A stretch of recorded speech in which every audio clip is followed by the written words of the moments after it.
তুমি তো মা শিখিয়েছিলে শহীদরা মরে না, তাই হয়েছি শহীদ মাগো। অভিমান করো না মা,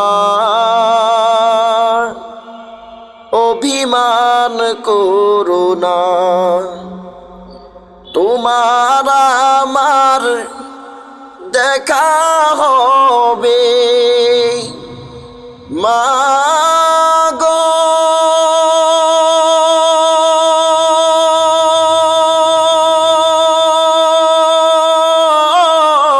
তোমার আমার দেখা হবে জান্নাতের সিঁড়িতে মা।